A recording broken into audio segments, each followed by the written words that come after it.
in! Come on! Very cool, let's go!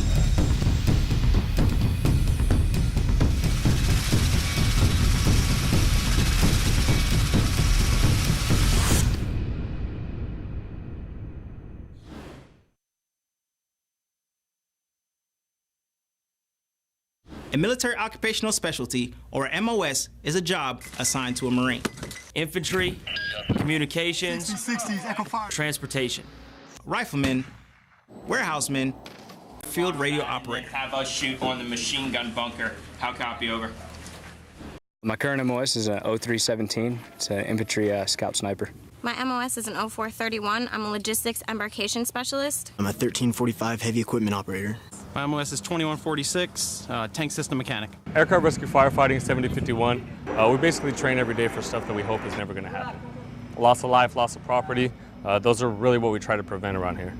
So what we do as firefighters in support of the Air Wing and the MEF is we support air operations. Obviously there being a lot more facets involved, but we are firefighters.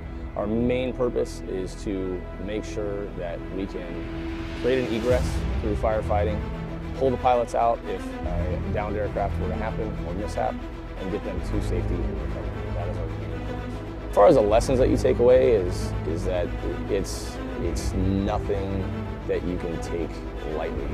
The training that we do is literally live fire.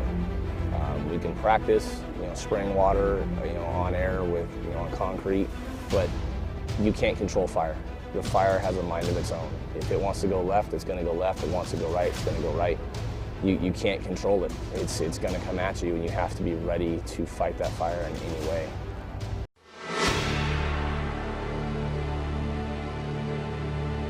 I'm Corporal Palmieri. I'm with 1st Law Enforcement Battalion, Military Working Dog Platoon. I'm accompanied today by Specialized Search Dog Gulliver. He is an explosive detector dog who has an off-leash capability, meaning he can be controlled off-leash with directional commands given from me, the handler. There are things such as forward, come, left and right, simple things like that. The purpose for that, as opposed to searching on leash, is a greater standoff for obviously finding explosives. And Gulliver is not one of those kind of dogs, obviously, because he's licking me in the face, but he is strictly explosive detection. He's not patrol trained in aggression at all whatsoever. So he's probably one of the friendliest dogs you could ever meet. I really honestly don't think he would ever harm anybody.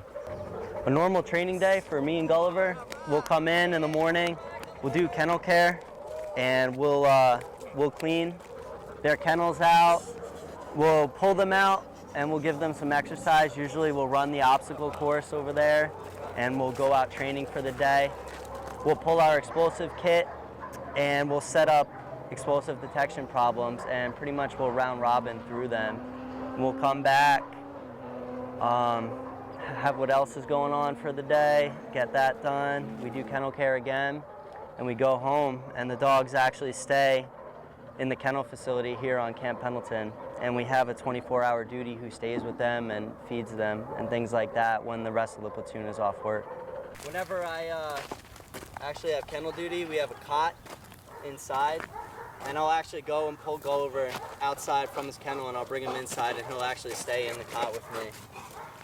He's definitely a snuggler, and I mean, I love him.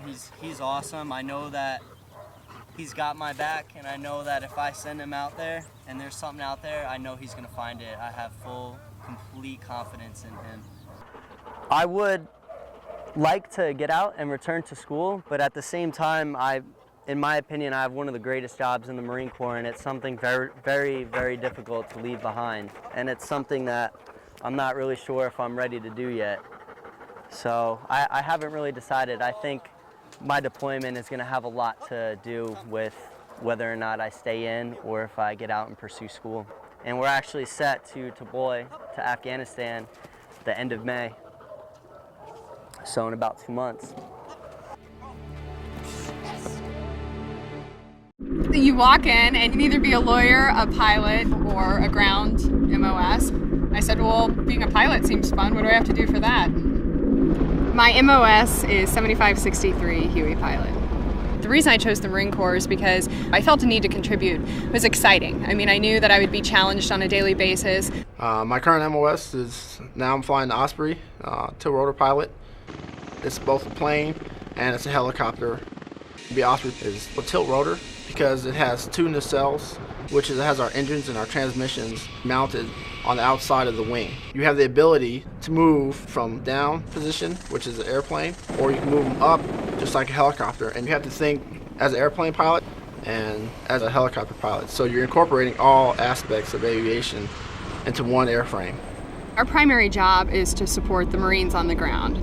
Everything that I do focuses on giving them support. My job is to focus on them and their mission, making it mine. The versatility of the Huey is amazing. We're part of a light attack squadron. We can do everything from close air support, insert, extract, resupply, command and control platform, aerial delivery, and the list goes on. What would I say to someone considering marine aviation? Be willing to work hard, be willing to be there for your troops, be willing to put in the time to study and hone your skills. I've had a great career. The things I've gotten to see and the missions that I've flown, there are days that were awe-inspiring. I wouldn't trade it for the world.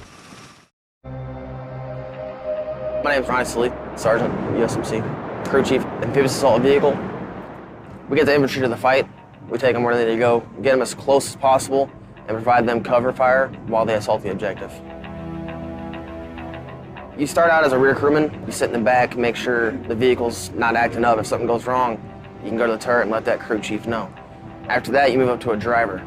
You basically use your skills to find defilade when needed, put yourself in the best position for that crew chief to put fires on target. Responsibilities of a crew chief is letting your vehicle driver know where to go and what to do, and make those tactical decisions on when to take, rounds down range. Driving the AV it's outstanding. You learn how to drive through any terrain, from ship to shore and the ocean, while the waves are splashing in the face. It's a thrill. Day to day, while we're in the field, we'll come down, prep the vehicles, do pre-ops, PMCS, which is preventive maintenance checks and services. Make sure the vehicle's 100% at all times, ready to go. We'll do what we call weapons drills, and that just practices putting the weapons in the turret as fast as possible, as precise as possible. We'll practice water operations, every day. The readiness in the Marine Corps has been instilled since day one. If Operative Commander said right now, we gotta go, take 5 minutes for us to get down there, load the vehicles up, get our gear on, get comm checks, be in our stations ready to splash with the infantry loaded up, and we're ready. The readiness in Iraq is very important because we were an amphibious assault vehicle platoon, but we were tasked out to be infantry as well. We'd load our own personal guys in the back of our vehicles, take them to an objective, and clear that objective what was needed.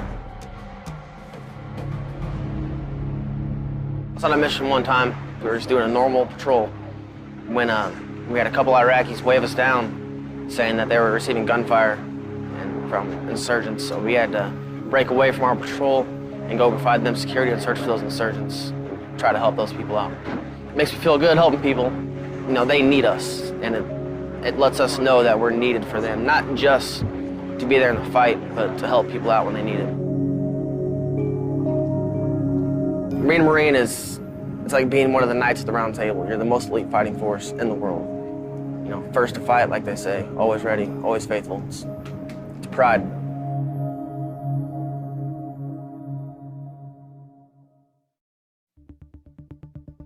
Corporal Nolan, 6324, avionicsman. Avionics is anything electrical in the aircraft, everything from light bulbs to lasers. An avionicsman basically troubleshoots all the electrical systems on the aircraft, anything communications, navigations, and weapons. On the weapons, I don't typically work on the actual bullets or the turret itself, but I work on the components that drive those weapons, that tell those weapons where to go, what the target is. It's all part of a big picture. I fix the helicopter goes out and completes the mission. That to me is the most important. It's a thinking job. I get to troubleshoot, really put my head into things. It's all problem solving. As an avionicsman, I work with all the shops, flight line, airframes. We work hand in hand. Different systems call for different shops. But as an avionicsman, I'm able to see all the shops as one. Each Marine plays a role in the mission. Say on our side, I only see the helicopters, but I know that what happens is there's groundside guys out there. They're on the ground, they're in the fight. They make a radio call saying, hey, we need some help. Send somebody to help us out. It's us on the air wing side, fix the aircraft to make sure that that bird can go out there and complete the mission along with the groundside. We prepare for readiness, that's our job. If you told me right now I was going to Afghanistan, I'd pack myself and be ready. Readiness isn't just, do you have your things ready? It's, are you mentally prepared to go out and do it? When I was out in Iraq, we'd hear the medevac alarm go off. I know that I fixed that system that allows that gun to shoot at the bad guys. Or I fixed the helicopter that goes and picks up the guy that just got injured. I know he's coming out of the fight when he needs to be. I'm there to have that helicopter complete what needs to happen to save some lives. I love being a Marine for the brotherhood. It's like a family. We really work together, and I might not have ever seen the man, but I know he's on the same side I am. We all know we're here. We know why we're here. A common purpose brings us all together.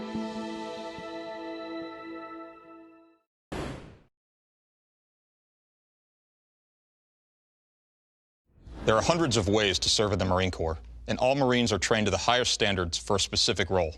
Marine Corps recruiters screen applicants to determine eligibility. Once a recruiter has determined that you're qualified to enlist, you'll be scheduled to take the Armed Services Vocational Aptitude Battery Test, or ASVAB, or provide your test score if you've already taken it. The ASVAB consists of 8 individual tests. The results of those tests produce composite scores in verbal skills, math skills, and science and technical skills. Your ASVAB score determines which military occupational specialty you're qualified for in the Marine Corps.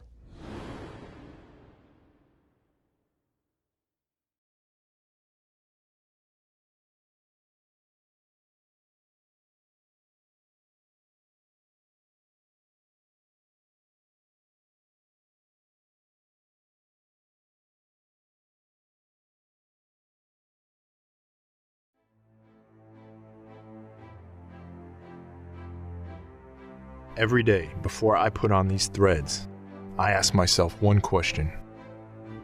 Am I worthy?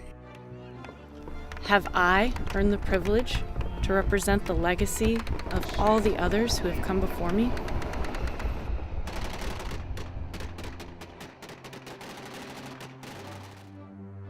To protect and defend our nation against all who threaten our way of life.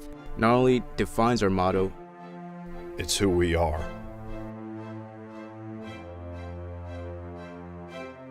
Not everyone can be a member of our team. It takes guts. And it takes courage. No one said it would be easy. But anyone who's ever worn our cloth or received the Eagle, Globe, and Anchor, or heard the cadence, knows our name.